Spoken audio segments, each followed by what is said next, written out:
এই চ্যাম্পিয়ন্স আমরা জন্মানোর সাথে সাথে প্রথম যে কাজটি করি সেটি হলো ব্রিথ, অর্থাৎ শ্বাস নেওয়া।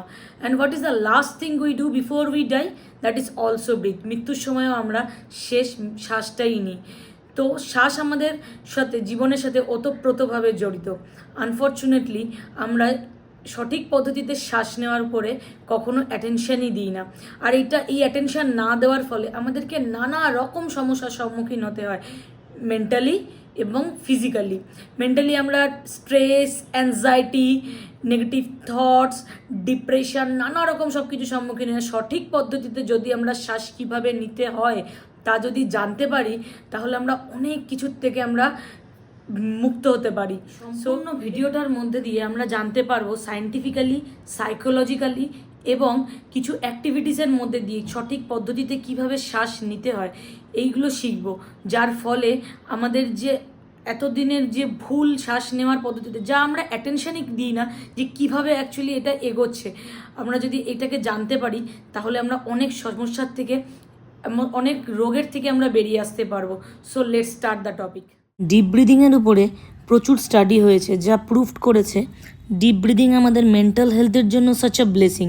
ডিপ ব্রিদিং শুধু আমাদের মেন্টালি বা ইমোশনালি হিলিং করে না, তার সঙ্গে এমন প্রচুর ডিজিজও আমাদের বডিকে হিলিং দেয় যাতে আমাদের ইমিউনিটি স্ট্রং হয়, রোগ প্রতিরোধ ক্ষমতা বৃদ্ধি পায়। ডিপ ব্রিদিংয়ের ফলে আমাদের বডি থেকে ডিটক্সিফিকেশন হওয়া শুরু হয়, যা বিপিকে রেগুলেট করে, স্ট্রেসকে নির্মূল করে আর স্কিন ক্লিন করে, আমাদের লংজিভিটি বাড়ায় অর্থাৎ আমাদের দীর্ঘায়ু করে, মেন্টাল ক্ল্যারিটি দেয়, আমাদের ফোকাস বাড়ায়, আমাদের অ্যাওয়ারনেস, কনসেন্ট্রেশন, এই ফলে আমরা ব্যালেন্স ইমোশন পাই, যা সুন্দর জীবন অতিবাহিত করার জন্য ভীষণ পরিমাণে প্রয়োজন।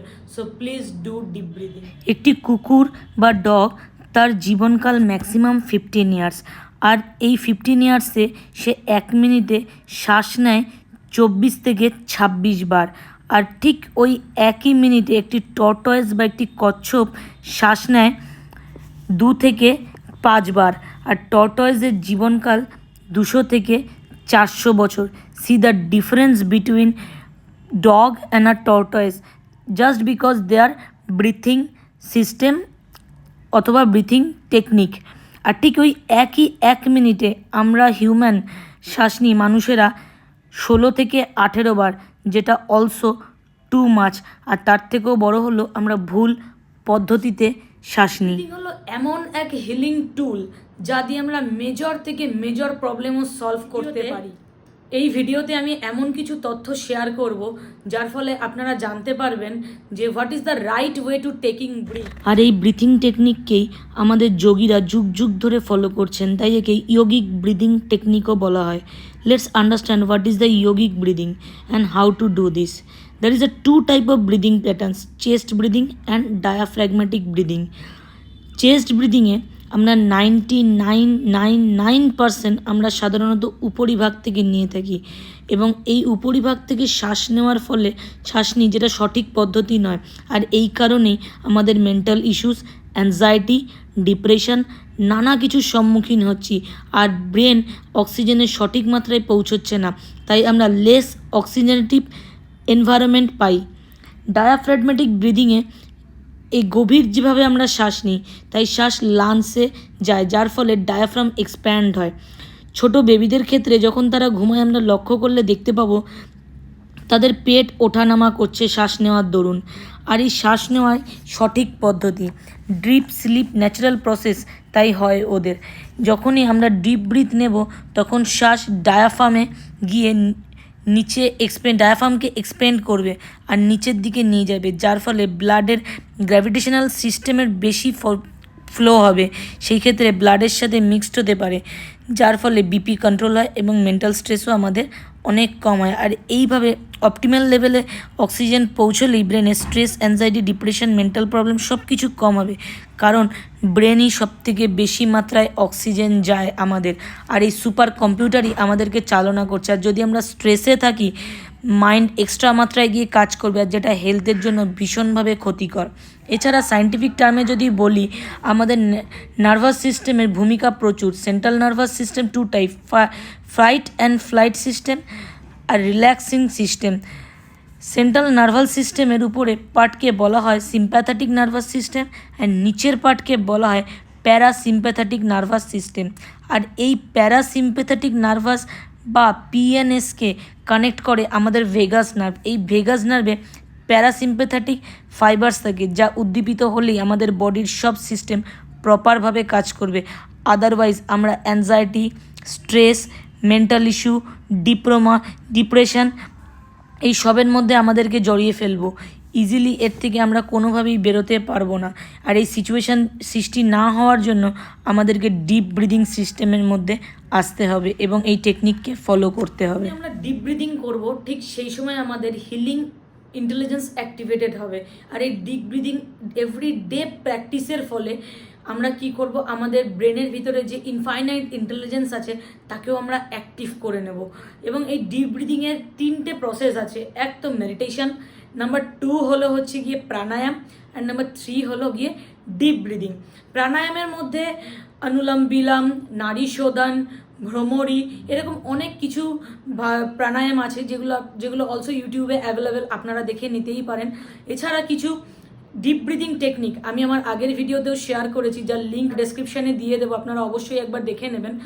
আর কিছু আপনাদের সঙ্গে শেয়ার করব যেগুলোকে আপনারা যদি এভরিডে প্র্যাকটিস করার ফলে আপনারা দেখতে পারবেন যে আপনাদের হিলিং অ্যাক্টিভেটেড হয়ে গেছে। আপনি নিজেই বুঝতে পারবেন যে কিভাবে শ্বাস নিতে হবে আর কিভাবে শ্বাস ছাড়তে হবে, and what is the right way to taking one breathing technique হলো সঠিক পদ্ধতিতে শ্বাস নেওয়া।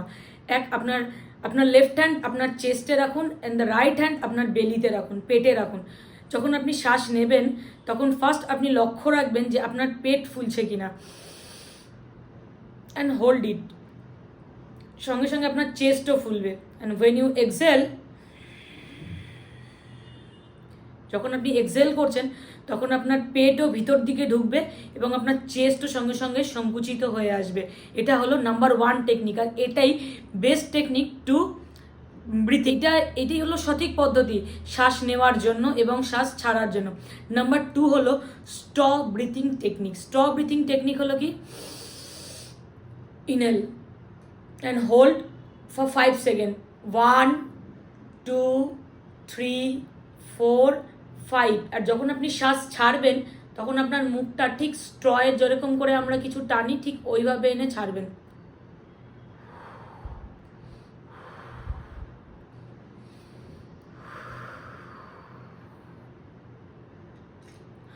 অর্থাৎ যত ছোট করে আপনি আপনার মুখটাকে রাখতে পারবেন তত ধীরে ধীরে ধীরে ধীরে ধীরে ধীরে শ্বাস বেরোতে থাকবে এবং সম্পূর্ণ শেষ হবে না। কিছুক্ষণ হোল্ড করে আবার আপনাকে ছাড়তে হবে পুরো কার্বন ডাই অক্সাইডকে বডি থেকে রিলিজ করে দেওয়ার জন্য। এটা হলো 2 নম্বর পদ্ধতি। আর 3 নম্বর পদ্ধতি হলো box breathing technique. Box breathing technique কি, আমরা ইনহেল করব, যখন ঠিক আমরা কাউন্ট করব, ইনহেল করার সময় আমরা কাউন্ট করব 1 2 3 4 5 and hold 1 2 3 4 5.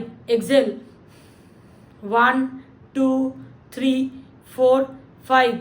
Stop 1 2 3 4 5. আবার ব্রিথ ইন। ঠিক এইভাবে যখন আমরা ব্রিথ ইন করব তখন আমরা 5 গুনবো, 1 2 3 4 5 করে 5 টাইমস গুনবো। যখন আমরা ইনহেল করব, ইনহেল করে আমরা হোল্ড করব 5 সেকেন্ডের জন্য, 1 2 3 4 5 এইভাবে আমরা গুনবো। অ্যান্ড ওয়েন উই এক্সেল, যখন আমরা শ্বাস ছাড়বো তখন আমরা ছাড়ার সময় 5 গুনবো, 1 2 3 4 5 করে। এবং ছাড়ার পরেও আমরা স্টপ থাকবো, নেবও না ছাড়বও না, আমরা তখনও হোল্ড করে মানে কিছুক্ষণ স্টপ থাকবো, 1 2 3 4 5। তার মানে একটা বক্স ক্রিয়েট হলো। 5 সেকেন্ড শ্বাস নেওয়া, 5 সেকেন্ড হোল্ড করা, 5 সেকেন্ড এক্সহেল করা, ছেড়ে দেওয়া এবং 5 সেকেন্ড স্টপ থাকা। This is call box breathing technique. এই টেকনিকগুলো যদি আমরা এভরি ডে ফলো করতে পারি তাহলে আর প্র্যাকটিস করতে পারি মেডিটেশন, প্রাণায়াম যেগুলো আমি বলেছি, অ্যান্ড ডিপ ব্রিদিং, এইগুলো যদি আমরা এভরিডে প্র্যাকটিস করি তাহলে আমাদের শ্বাস নেওয়ার যে পদ্ধতি, দেখবেন আপনি যখন শ্বাস নেবেন এবং সারাদিনেও যে কোনো সময় আপনি এটাকে করতেই পারেন। বক্স ব্রিদিং টেকনিক যে কোনো সময় করা যায়। তাহলে শ্বাস নেওয়ার আর ছাড়ার যে সময়টা আপনি কাউন্ট করতে থাকতে পারবেন, এবং এটা করতে থাকলে শ্বাস নেওয়া আর ছাড়ার মধ্যে যে গ্যাপটা তৈরি হবে তাতে অনেক সময় রিডিউস হবে।